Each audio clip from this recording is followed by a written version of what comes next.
जैसे कि last class में हम लोग इंट्रोडक्शन ऑफ फ्यूचर टेंस पढ़े थे। आज हम लोग सिंपल फ्यूचर टेंस पढ़ेंगे। फ्यूचर टेंस का यह पहला पार्ट है।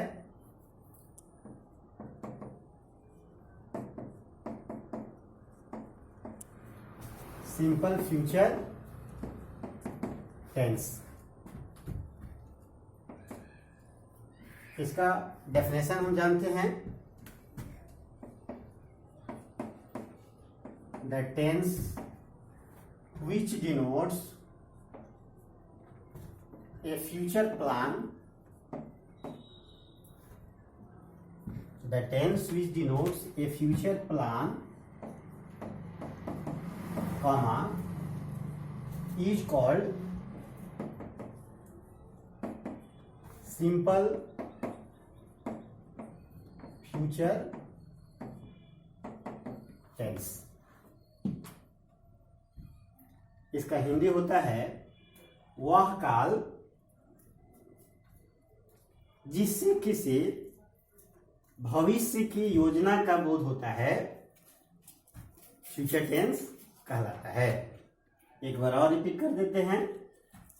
वह काल जिससे किसी भविष्य की योजना का बोध होता है उसे सिंपल फ्यूचर टेंस कहा जाता है या कहलाता है।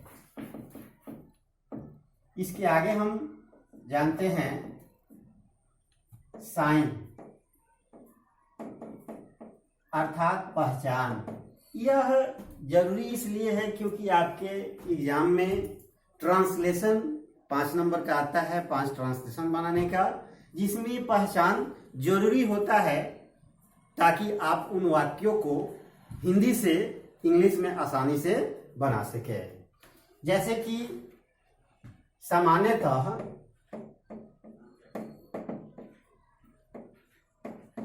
इस टेंस के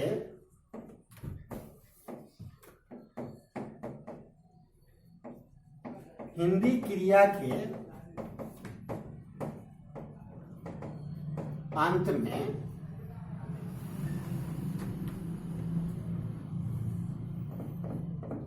गा, गे, गी इत्यादि शब्द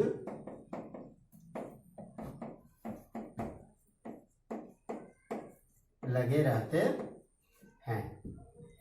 अर्थात जब भी हम कोई हिंदी वाक्य देखते हैं जिसकी क्रिया के अंत में गा लगा हो, गे लगा हो, गी लगा हो, उसे हम क्या समझेंगे? सिंपल फ्यूचर टेंस का वाक्य समझेंगे। और उसको इंग्लिश में हम निम्नलिखित तरीका से बनाएंगे, जिसका हम यहाँ नियम पढ़ेंगे। स्ट्रक्चर मतलब बनावट, यानी जब किसी वाक्य का अंत यानी उसकी क्रिया का अंत गा, गे, गी से होगा तो उसको हम कैसे बनाएंगे, उसका बनाने का नियम है। जैसे हम सब जानते हैं कि वाक्य को मुख्य रूप से 5 भागों में बांटा जाता है। ठीक उसी प्रकार यहाँ हम उसके कुछ प्रकार को जानते हैं। वाक्य बनाने में पहला प्रकार आता है अफर्मेटिव सेंटेंस। तो वही यहाँ हम पढ़ेंगे कि सिंपल फ्यूचर टेंस का अफर्मेटिव का बनावट क्या होता है। अफर्मेटिव सेंटेंस, इसका बनावट होता है सब्जेक्ट, यहाँ एस मतलब subject plus shall oblique will plus V1 plus object plus complement. बच्चों यहाँ ध्यान दीजिएगा, जैसे कि यहाँ 2 चीज आ गया। जैसे आप लोग को शुरू में इन सारे चीजों को, ये जितने पार्ट्स ऑफ जो डिफरेंट पार्ट्स जो है सेंटेंस के, वे सबको तोड़ तोड़ कर बताया गया था और आपको समझाया गया था। एक चीज यहाँ कुछ बच्चों के लिए नया चीज आया होगा, शैल और विल, जिसको हम यहाँ एक हॉट ट्रिक के माध्यम से समझने की कोशिश करेंगे। यहाँ हम पढ़ेंगे फर्स्ट पर्सन प्लस सेल। कहने का अभिप्राय यह है कि फर्स्ट पर्सन का अगर कोई भी सब्जेक्ट होगा तो उसके साथ हम सेल का प्रयोग करेंगे, और second oblique third person plus will.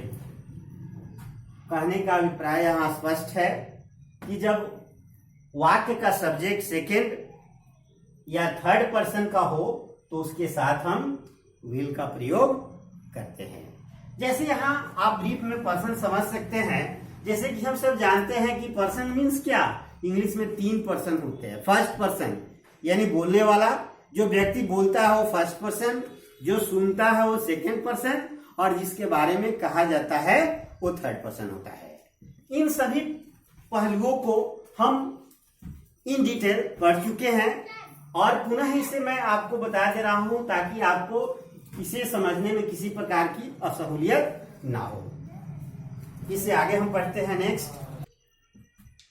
हम यहां पढ़ेंगे इसका एग्जाम्पल।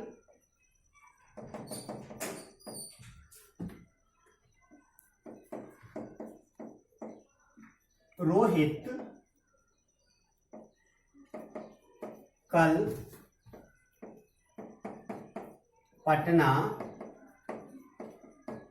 जाएगा।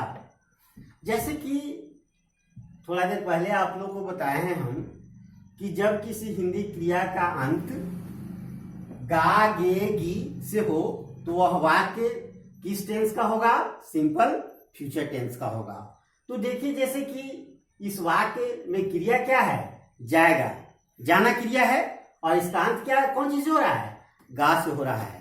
इसलिए इस वाक्य का अनुवाद हम किस टेंस के आधार पे बनाएंगे, तो सिंपल फ्यूचर टेंस के आधार पे बनाएंगे। तो सिंपल फ्यूचर टेंस का अफर्मेटिव सेंटेंस का स्ट्रक्चर क्या कहता है, subject plus shall oblique will plus V1 plus object plus complement.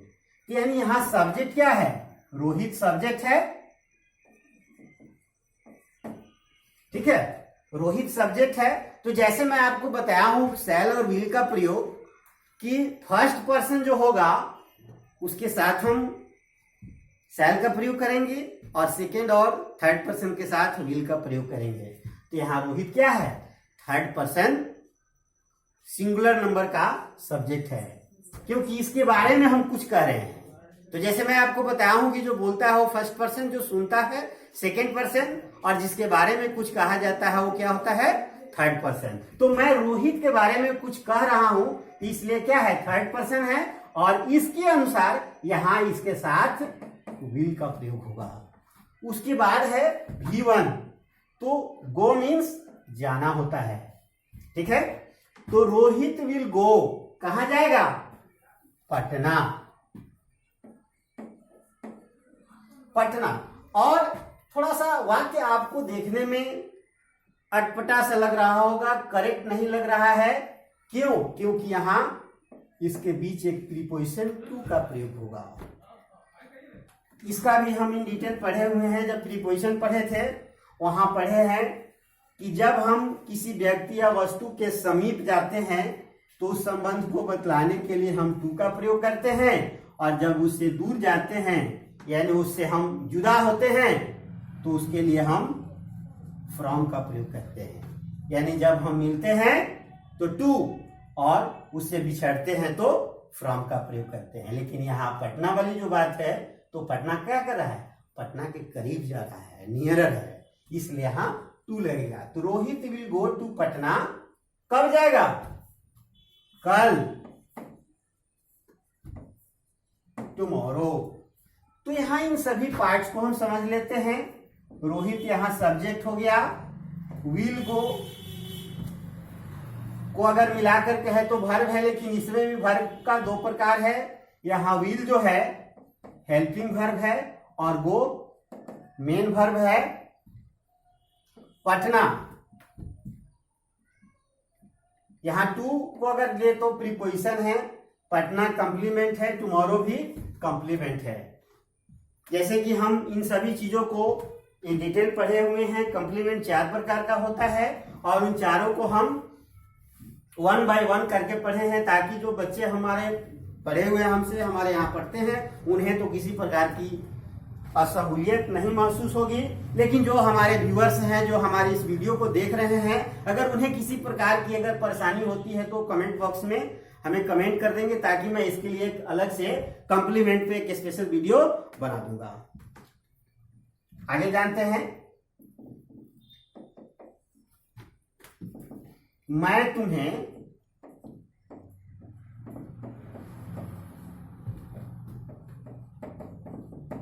अंग्रेजी पढ़ाऊंगा।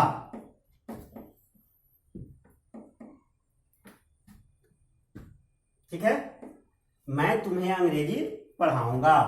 यहां भी वही चीज है, इस हिंदी क्रिया के अंत में गा है, तो यह स्पष्ट हो गया कि यह वाक्य किस टेंस में बनेगा, सिंपल फ्यूचर टेंस में बनेगा।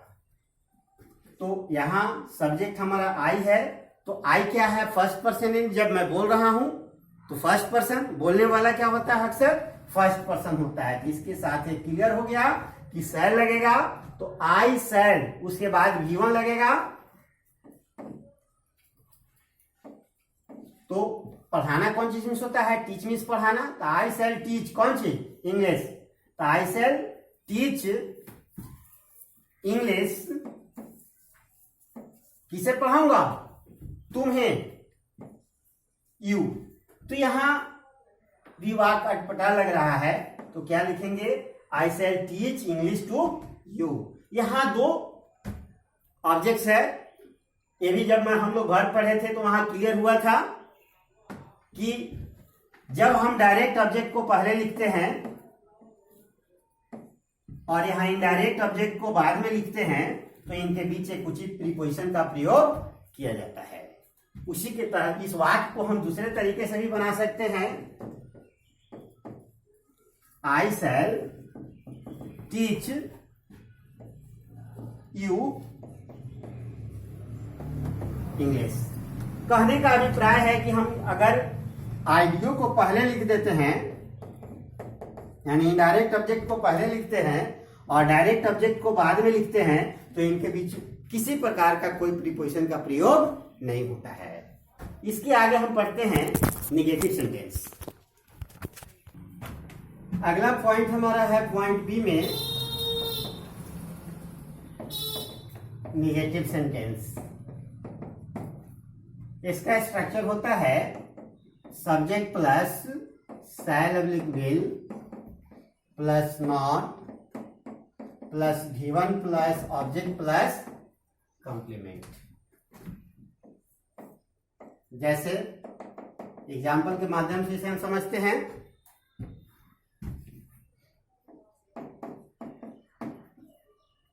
रोहित कल पटना नहीं जाएगा। यह क्लियर हो गया, इस हिंदी वाक्य के अंत में गा है, तो इससे क्लियर हो गया कि यह वाक्य सिंपल फ्यूचर टेंस का है और इसे हम निम्न प्रकार से इंग्लिश में अनुवाद करेंगे। और ये चीज मैं इसलिए इस पे जोर दे रहा हूं क्योंकि आपके एग्जाम में sure and certain 5 number translation होता है। अगर उस 5 नंबर को अगर हम नहीं भी लेकर चले तो हमारे कंपोजिशन सेक्शंस में बहुत सारे हेल्प करता है। जब तक आपको सेंटेंस अगर इंग्लिश में फ्रेम करने नहीं आता है तो इंग्लिश पढ़ना ही बेकार है। तो इसे हम इंग्लिश में बनाएंगे, तो रोहित विल, ये तो क्लियर हो गया है कि 3rd पर्सन सिंगुलर है इसलिए यहां विल लगेगा। रोहित विल वाक्य निगेटिव है इसलिए यहां क्या लगेगा, रोहित विल नॉट, कहां जाना है, गो वर्ब है, तो Rohit will not go to Patna tomorrow.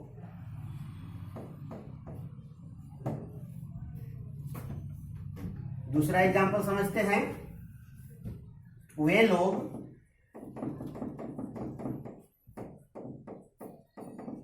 तुम्हारी मदद, वे लोग तुम्हारी मदद नहीं करेंगे,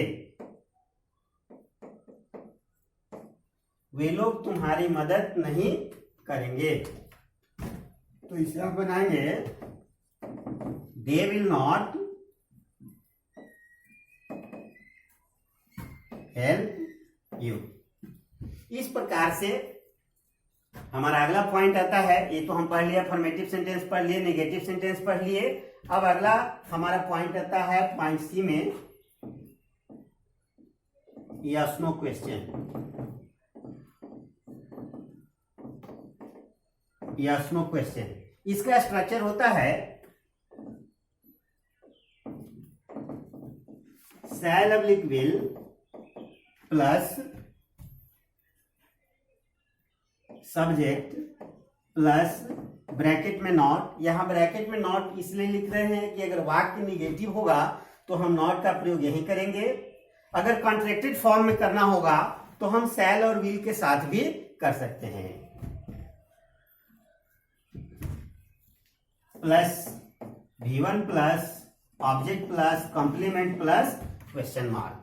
यहां क्वेश्चन मार्क वाक्य में देना नहीं भूलिएगा, क्योंकि बहुत सारे बच्चे यहाँ क्वेश्चन मार्क्स नहीं दे पाते हैं, जिससे लाख अच्छा बनाने के बावजूद भी उनका वाक्य गलत हो जाता है। हम यहाँ लैंग्वेज पढ़ रहे हैं और लैंग्वेज में मार्क्स ऑफ पंक्चुएशंस का बहुत इंपॉर्टेंट होता है। इसे हम आगे एग्जाम्पल के माध्यम से समझेंगे। यहाँ पढ़ते हैं, इसके एग्जाम्पल के माध्यम से इसको समझने की कोशिश करते हैं। क्या रोहित कल पटना जाएगा? Question mark. तो इसे हम बनाएंगे will Rohit go to Patna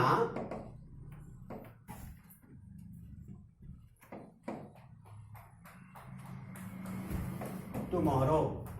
will Rohit go to Patna tomorrow. दूसरा एग्जाम्पल, क्या वे लोग तुम्हारी मदद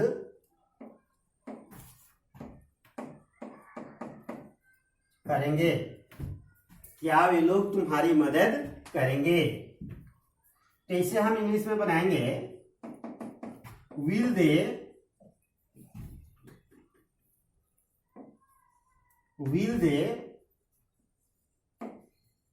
help you? Will they help you? अगला पॉइंट हमारा है इसमें पॉइंट डे, अर्थात WH क्वेश्चन। तो इसका स्ट्रक्चर होता है WH plus shall oblique will plus subject plus bracket में not plus V1 plus object plus complement plus question mark. जैसे उदाहरण के माध्यम से हम समझेंगे इसे इन डिटेल। रोहित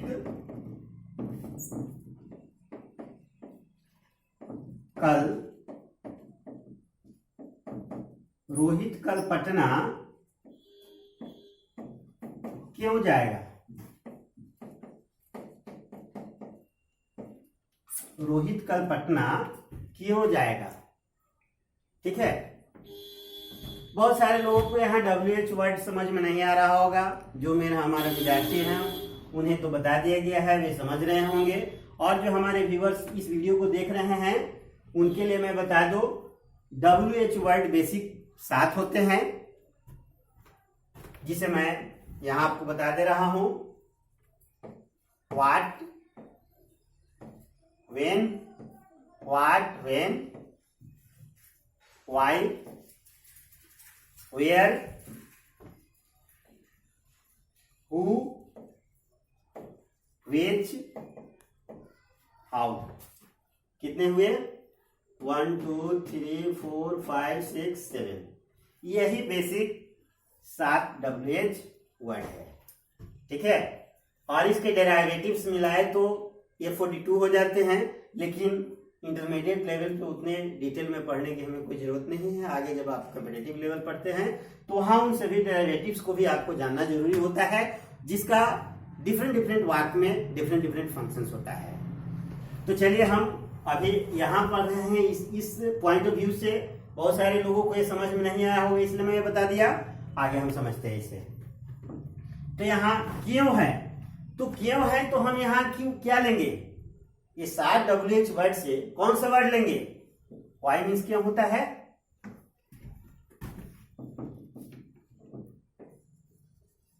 वाई।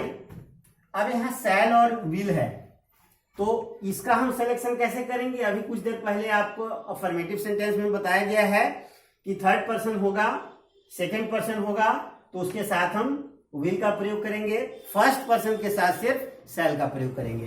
तो रोहित थर्ड पर्सन है, इसलिए यहाँ विल का प्रयोग करेंगे। तो व्हाई विल, यहाँ हम WH वर्ड लिख लिए, सेल विल लिख लिए सब्जेक्ट के अनुसार। उसके बाद हमें सब्जेक्ट लिखना है, तो सब्जेक्ट क्या है, रोहित। और यह वाक्य निगेटिव नहीं है, इसलिए यहाँ नॉट का प्रयोग नहीं होगा। तो व्हाई विल रोहित क्या जाएगा, कहां, पटना। तो why will Rohit go to Patna tomorrow. यहां फुल स्टॉप नहीं बल्कि क्वेश्चन मार्क होगा।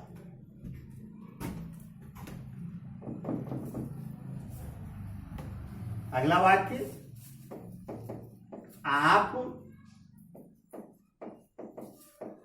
अकेले इस काम को कैसे करेंगे। आप अकेले इस काम को कैसे करेंगे। तो कैसे का क्या इंग्लिश होता है इसमें, हाउ। ठीक है, तो यहां हम इसलिए आपको बताया जा रहा है क्योंकि WH वर्ड है, तो WH वर्ड का इस्तेमाल कैसे किया जाता है, इसके हिंदी मीनिंग के अनुसार किया जाता है ट्रांसलेशन बनाते वक्त। तो कैसे का मीनिंग क्या होता है इंग्लिश में, हाउ। वर्ड कैसे के लिए हम हाउ वर्ड का प्रयोग करते हैं, तो हाउ, हाउ। उसके बाद सेल विल, तो किसके अनुसार करेंगे, सब्जेक्ट के अनुसार। तो सब्जेक्ट क्या है इसमें, आप, मतलब यू। तो हाउ, तो सेकेंड पर्सन है यू, तो इसके लिए क्या प्रयोग करेंगे, विल। तो how will you, subject, do this work alone. How will you do this work alone. थोड़ा स्पष्ट नहीं दिखाई दे रहा है, एलोन क्वेश्चन मार्क। इसके आगे हमारा आता है इसका यूजेज, जिसे हम स्पेशल रूल्स के माध्यम से जानते हैं, और उसका हमारे एग्जामिनेशन में बहुत वाइटल रोल होता है, जिसको हम अगले वीडियो में